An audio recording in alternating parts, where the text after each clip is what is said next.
સ્વામિનારાયણ સ્વામિનારાયણ સ્વામિનારાયણ સ્વામિનારાયણ સ્વામિનારાયણ સ્વામિનારાયણ સ્વામિનારાયણ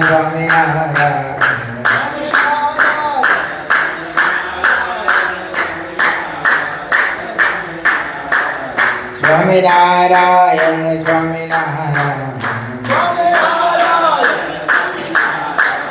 સ્વામિનારાયણ સ્વામિનારાયણ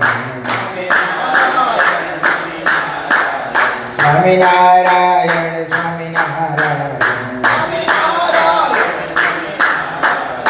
સહજાનંદ સ્વામી મહારાજની જય.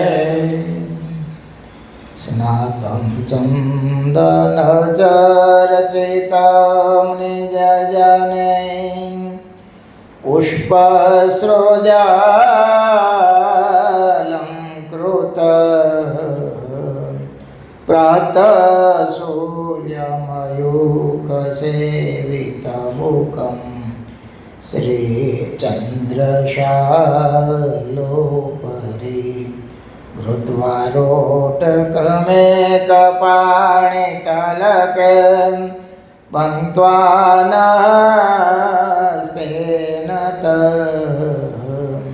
ભુજાનાં પ્રવિલોકસેવકગણાन् વંદે સદા સ્વામિનં વંદે સદા સ્વામિનં. વર્ણિવેશરમણીયદર્શનં મંદયાચરુચિરાનનાંબુજં ભૂજિतं સુરનરોત્તમેર્મુદાં નરમનन्दનમહં વિચિन्तये. ઓમ અવતારિણે શ્રી સ્વામિનારાયણાય નમો નમઃ. ઓમ શ્રી હરિકૃષ્ણાય નમો નમઃ. ઓમ શ્રી પૂર્ણ પુરુષોત્તમાય નમો નમઃ. ઓમ સર્વેભ્યઃ સદ્ગુરુભ્યઃ નમો નમઃ. સહજાનંદ સ્વામી મહારાજની જય. હરિકૃષ્ણ મહારાજની જય. સ્વામિનારાયણ ભગવાનની જય. વિક્રમ સંવત 2082 જેઠ વદ ચતુર્થી તારીખ 4/6/2026 ગુરુવાર. આચાર્ય શ્રી હરિલાલજી મહારાજ રચિત શ્રી હરિલીલામૃત કળશ પહેલો વિશ્રામ પહેલો. નમો મુક્તાનંદ પ્રભુ પદ તણા સેવક સદા મહાશાસ્ત્રાભ્યાસે વ્યર્થ ન ગુમાવે પળકદા. કરે વાર્તા જ્યારે સુર સરિત ધારા સમવહે કુસંગે સતસંગે સકળ જન ચિતે અતિ ચહે. કુસંગે સતસંગે સકળ જન ચિતે અતિ ચહે.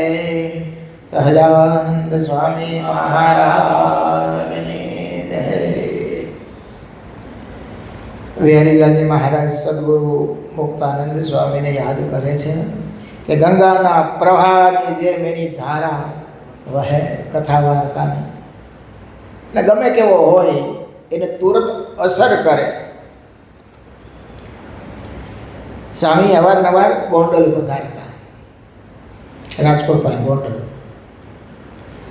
ત્યાં હઠીભાઈ દરબાર સારા સત્સંગી, એટલે સ્વામીને રાજમાં ઉતારા હોય એ વખતે રાજાશાહીનો જમાનો. ઘણા ગામડા એની નીચે આવે એટલે એનો કરવેરો જે ઉઘરાવવાનો હોય એ વખતના શેખ મિયા હતા. એ 500 ગામનો કરવેરો ઉઘરાવતા. શૂરવીર પણ એવા શક્તિશાળી, જરૂર પડે ક્યાંય લડાઈ કરવાની તો પાછા ન પડે એવા શૂરવીરતાની વખણાતી. અને 500 ગામનો કરવેરો ઉઘરાવતા હોય એટલે જરાક હોદ્દેદાર પણ ખરા, રાજ્યમાં માન્યતાય ખરા.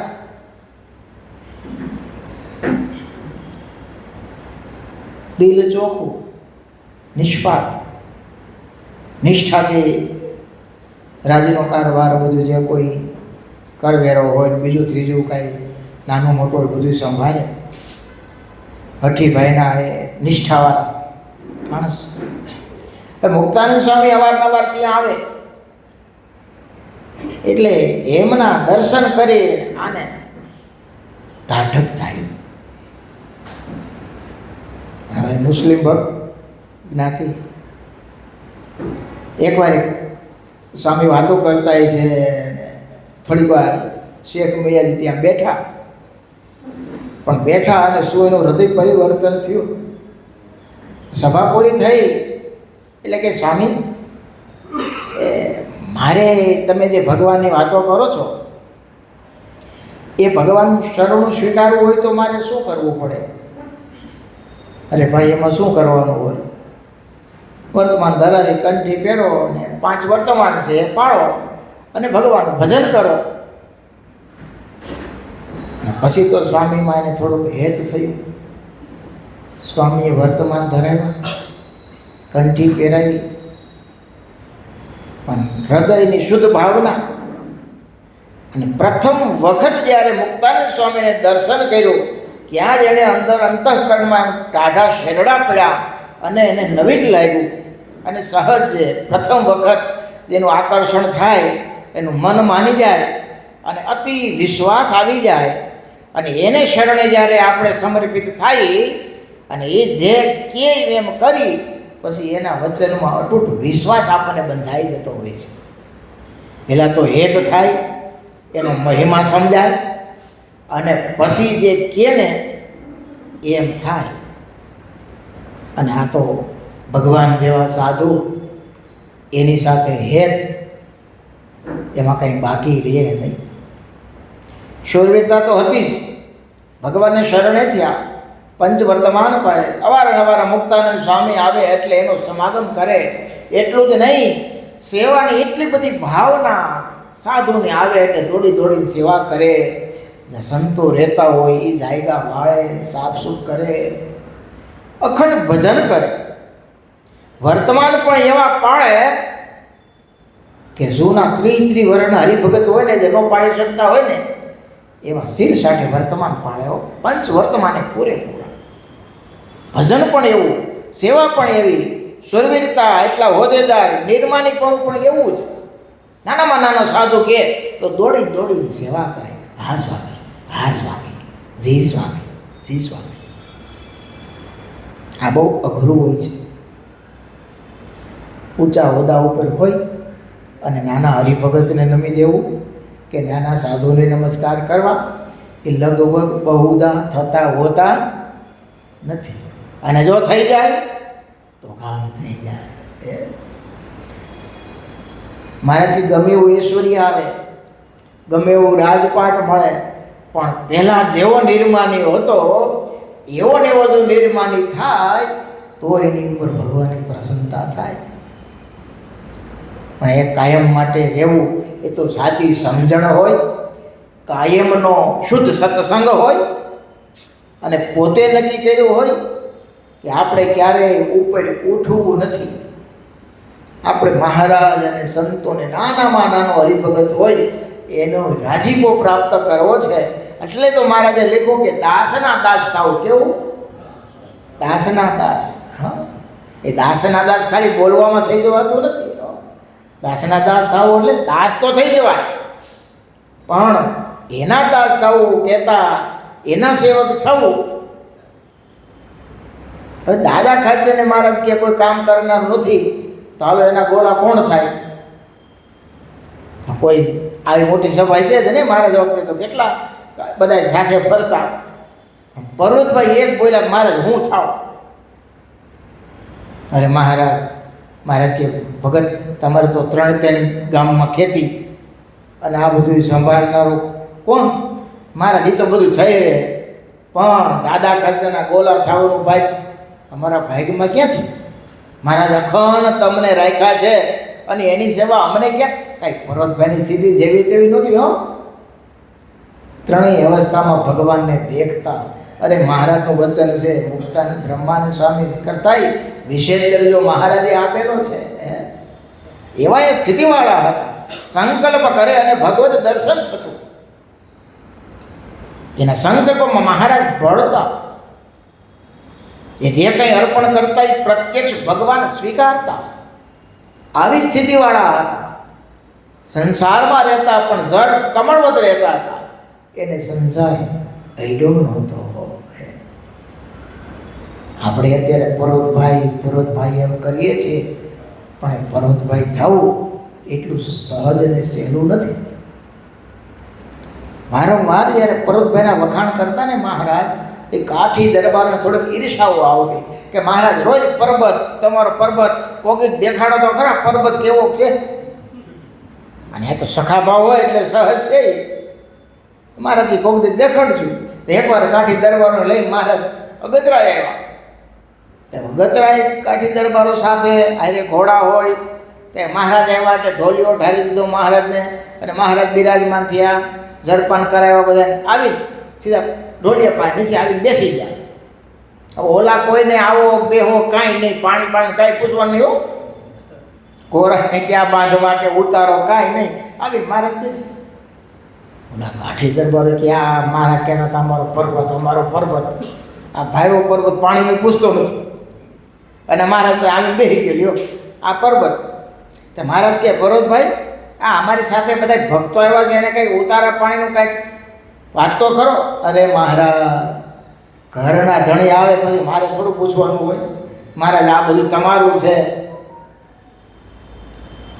તો ઓલા સાંભળે બધા કાઠી દરબાર, લ્યો ભક્તો, આ તો અમને ઘર ધણી કર્યા, હવે આ ઘર આપણું થયું, તમારે ઘોડા જ્યાં બાંધો ત્યાં બાંધી દો.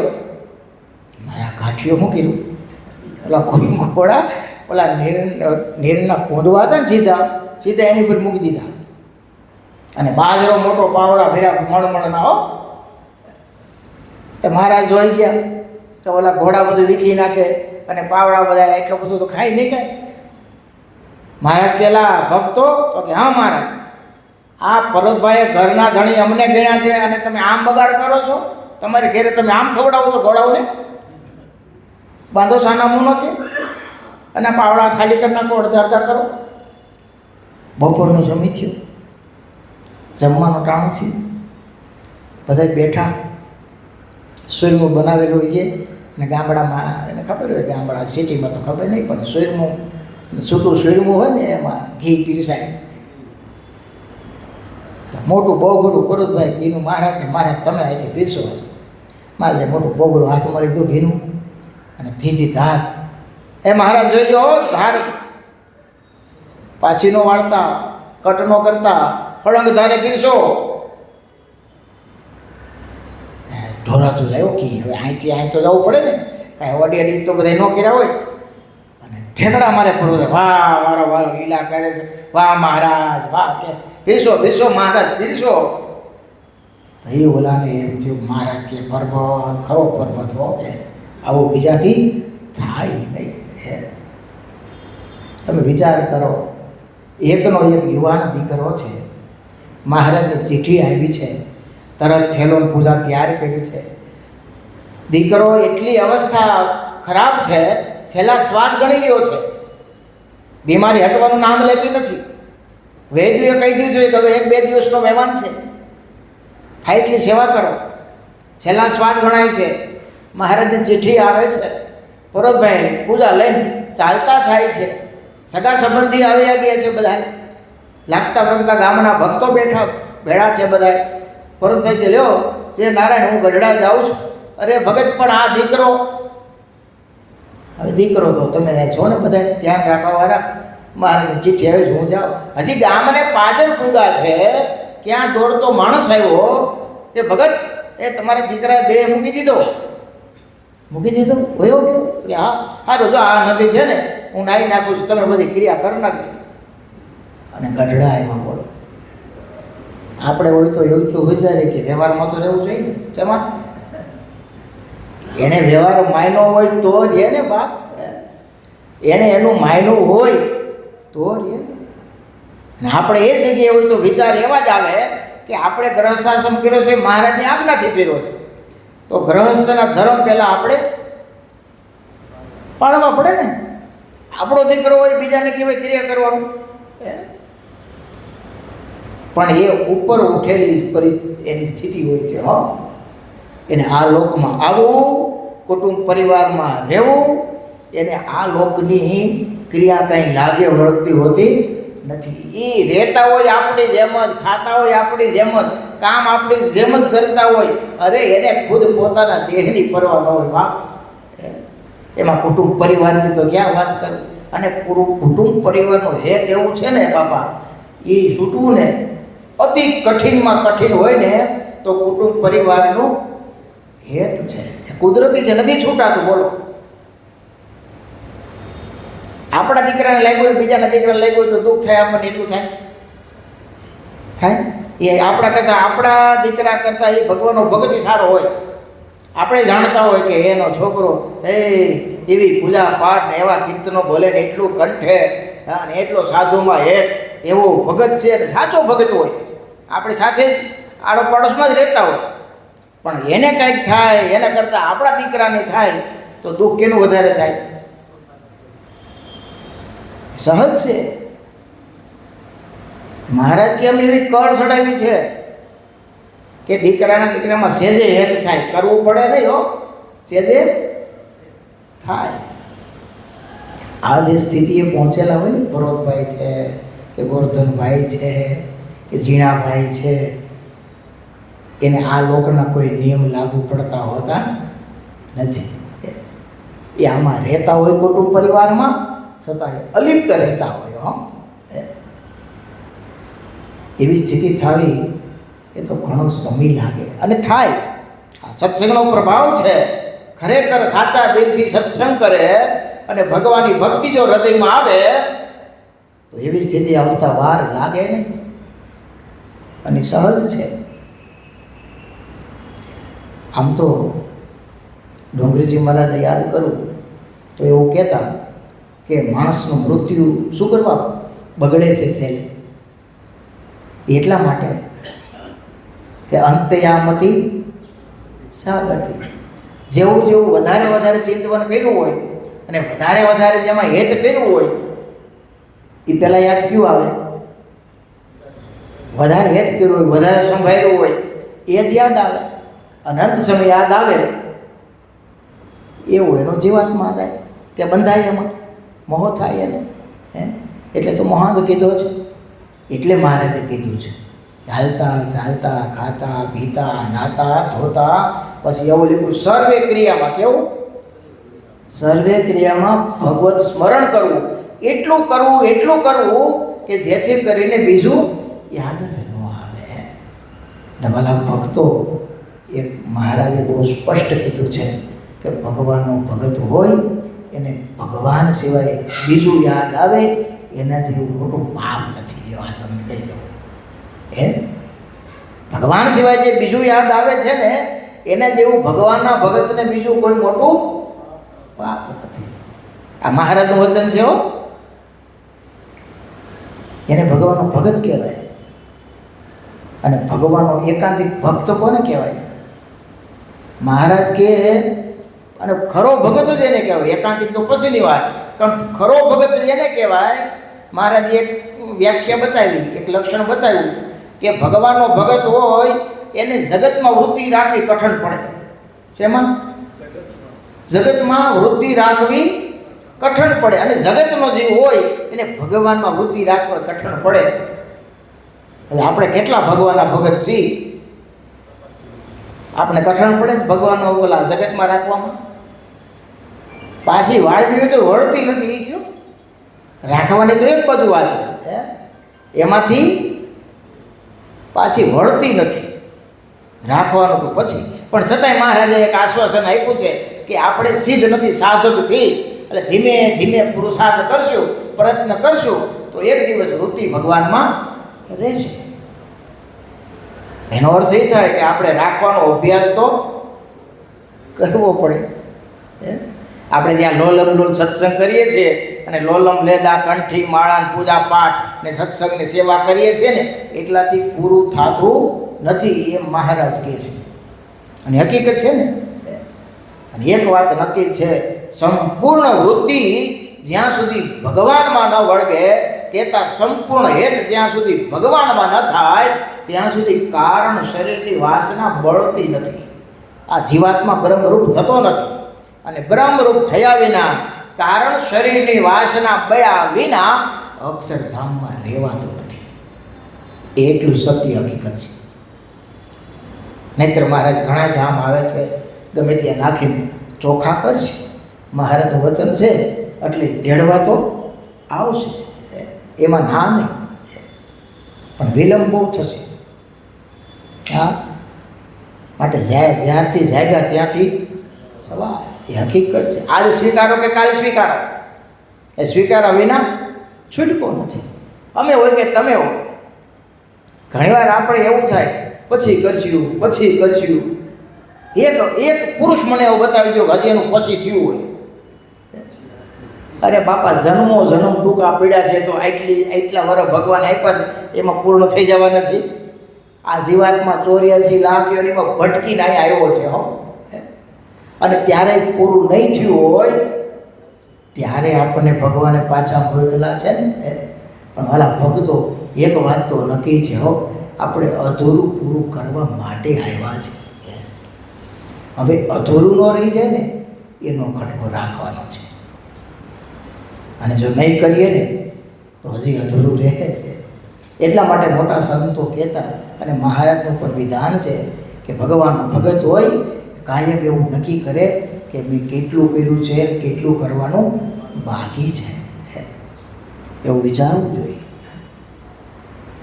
આપણે બહુ કર્યું છે એમ માને બેસી જાય ને એટલે પછી આ ભક્તિમાં આગળ પ્રગતિ થતી નથી. હજી કરી લઉં. પછી પાછું જોગી સ્વામી માળા કરતા ને, સ્વામી કે ગણતા તો આવડે ને, એ સ્વામીને 100 ગણતા ન આવડે. એમ કેમ કે 20 ને 5, 20 ને 2 એમ ગણે, 70 ને 2, આમ 10 આંકડા ગણતા આવડે, બાકી આમ લાંબ બીજું કંઈ ન આવડે. એટલે સ્વામી તો શું છે, અમુક માળાનો નિયમ હોય ને કે પધરાનું 2-3 થઈ હોય એટલે માળા કાંઈ પૂરી થઈ હોય નહીં, સ્વામી બેરખો રાખતા. ઘણી વાર રાતે 11 ઉઠીને આમ 2 હાથે શરૂ કરે આમાં. શું કરો સાહેબ? એ કે માળા પૂરી કરું. આમ પૂરી થાય? એ કે થાય. પણ એ થાય, પણ એને ખટકો કેવો એમ નકર એમ ન થાય કે હું અખંડ ભજન જ કરું છું. અખંડ ભજન જ કરે જોગી સ્વામી, કંઈ બીજું તો કરતા નહીં. તો હજી અધૂરું છે, હજી કરી લઉં. એને સતત એવો આલોસ હોય છે. અને આપણે તો એક 5 માળાનો નિયમ લીધો હોય કે 7 માળાનો કે 21 માળાનો, એક થઈ જાય એટલે પૂરું. અને કાં જેથી ન થાય તો બીજા દી ગોબાવેલી હરખાય, અને કાં 2-3 ભેગું કરી નાખી. ઘણી વાર આપણા નિયમની તો કંઈ વાત ન થાય. અને આ તો કાયમ ટકાવવાની વાત છે. ઊંધાસરના મૂર્તિ ભગતને યાદ કરો, ચાતુર્માસમાં નિયમ લેતા, નાનો એવું જ નિયમ લેવો, પણ એ આજીવન રાખે. આજે વિચાર કરો, સંતો એક ગ્રહસ્થને યાદ કરે છે તો એ ગદગદ છાતી ફૂલે છે કે ભગત થવું તો આવા, ભજન કરવું તો આવું, નિયમ લેવા તો આવા લેવા, સાધુને શરમાવે એવું જીવન જીવે, ખેતીનું કામ કરે. વિચાર તો કરો. પણ સાધુને એમ થાય હાલો મૂળજી ભગતના દર્શન કરી આવ્યો, એવું અંદરથી આલોસ થાય. એનું ભજન એવું. વિચાર તો કરો, એ ભજન કરવાની એને કેવી ટેવ પડી છે. ઘરમાં દર્શન કરેલા છે એટલે કહું છું, વાત તો સાંભળેલી નથી ખાલી. એ સવારમાં વહેલા 4 વાગે ઉઠે, 5 વાગે મંદિરમાં બેસી જાય તો રાત્રિના 9 વાગે પૂજા સંકેલે. આમ વર્ષો સુધી એને આમ ભજન કર્યું. વર્ષો સુધી ખાલી દૂધ થોડીક લોટીમાં 1 ગ્લાસ પીવે, અને ઠાકોર સાંજે 9 વાગ્યા પછી જમાડે, એક જ ટાઈમ હો. કેવું તપ ને ભજન, આ કરું ભજન. એકવાર મેં ભગતને પૂછ્યું કે ભગત નવો સાધુ હતું, નામ તો સાંભળ્યું હોય. બપોર 2:30 વાગ્યા હતા, ભગત સાધુ સર બેઠા બેઠા માળા કરતા હતા. એટલે હું બેઠો પાસે ઘડી ભગતે વાતો કરી. મેં કીધું ભગત હારો, મને ક્રોધ બહુ આવે, સ્વભાવ તો આકરો અને નાના મોટા. મેં કીધું ભગત આ દોષ બહુ પીડે છે. મને કે સ્વામિનારાયણ સ્વામિનારાયણ સ્વામિનારાયણ એટલું કરો ને કે બીજો ઘાટ વિશે થાય જ નહીં, જગ્યા જ ન મળે બીજા ઘાટને. બોલો, આખો દી હાલતા ચાલતા સ્વામિનારાયણ સ્વામિનારાયણ સ્વામિનારાયણ કરો એટલે બીજો ઘાટ સંકલ્પ આવે ઘરે જ નહીં કેવી છે. જગ્યા આવે તો ઘરે ને એને નામનો વિચાર તો કરો, કેવી લેહ લાગી છે, કેવો મહિમા કે બીજો દોષ એમાં અંદર આવે જ નહીં. સમય મળે તો આવે ને, ખેતીનું કામ કરતા બાપ, પણ ભગવાન એને વાતો કરતા એવા ભગત હો. 2-3 પ્રસંગો એમાં પ્રત્યક્ષ કીધેલા, સોગંદે પ્રત્યક્ષ ભગવાન દર્શન દેતા, સેવા સિંહ. આ સતા દેહ ભગવત દર્શન થવું એ સ્થિતિ કેવી છે? આપણને જે સ્વપ્નમાં થતું નથી એને બદલે સતા દેહ ભગવત દર્શન થવું એની સ્થિતિ આ ભજનને પ્રતાપે હો. કોઈ શાસ્ત્રો ભણવા ગયા નહોતા, એક મોટા સંતોમાં અપાર અનન્ય હેત ભગવાનમાં તો હોય જ. અને હાલતા ચાલતા નાતા ધોતા કરેલું એનું જે સ્મરણ અકાળ અને ભગવાન પ્રત્યેનો જે તપની જે આલોચના એ હજી કરી લો, હજી કરી લો. નકર એને સત્સંગ નહોતો ને કે 2 જોડી બીડી પી જતા. પણ સાધુનો માનસ સ્વામીનો યોગ થયો, વર્તમાન લીધા અને બધું મૂક્યું, ત્યારથી એ ભજનમાં લાગ્યા. માનસ સ્વામી એવા ભજનિક સાધુ હતા અને એની પાસે બીજો ઉપદેશ હોય નહીં. એટલું જ કે કામ કરતાં કરતાં મહારાજને સંભાળવા. એ કંઈ આપણે આમ વ્યવસ્થિત ગોઠવણ ન કરે કે તિલ ચીને સંભાળવા, આમ કરવું ને આમ ધ્યાન કરવું. એની પાસે એવા કાંઈ લાંબા ટૂંકું હોય, ઇતિહાસ હોય નહીં અને એને કાંઈ જરૂર ન પડે. એમ કહી દે કે હૃદયથી કામકાજ કરતાં ભગવાનને સંભાળવા. એ સંતના વચને લાગી જાય એનું પરિણામ તો તમે જુઓ. નિર્દોષ નિખાલસ અંતઃકરણ શુદ્ધ કેવું થઈ જતું હોય છે કે જેથી કરીને મહારાજનું એને દર્શન થતું હોય છે. સાચા ભાવથી ખરા દિલથી કોઈ મંડી પડે ને તો મહારાજનો એવો પ્રતાપ એવો છે ને કે જાજુ કાંઈ બહુ કરવું પડે નહીં. બસ લાગી જવી જોઈએ કે મારે અખંડ ભગવત સ્મરણ કરવું છે. આપણે વાત કરતા હતા મુક્તાનંદ સ્વામી, એ ગોંડલમાં પધાર્યા છે. શેખ મિયાજી આવ્યા અને એને સત્સંગ થયો. શેખ મિયાજી અખંડ ભગવાનનું ભજન કરે છે. પછી કેવું પરિવર્તન થયું, કેવી ભગવાન પ્રત્યેની નિષ્ઠા બધાણી, ભગવાને એની પરીક્ષા કેવી કરી, છતાં સાર ધાર એ પાર ઉતરા.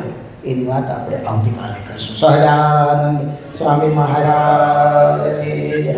સ્વામિનારાયણ સ્વામિનારાયણ સ્વામિનારાયણ સ્વામિનારાયણ